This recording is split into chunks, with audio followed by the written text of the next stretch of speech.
How to fix brightness not working in Windows 11. First, press Windows plus I to open Settings. Go to System/Display and try adjusting the brightness slider. If it doesn't work, continue with the next method. Now, right-click the Start button and open Device Manager. Expand Display Adapters, right-click your graphics driver, and select Update Driver. Choose Search Automatically for drivers and install any available update.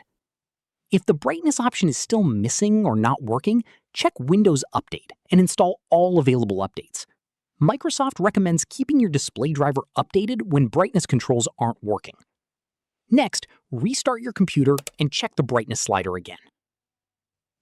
If you're using an external monitor, Windows may not show a brightness slider.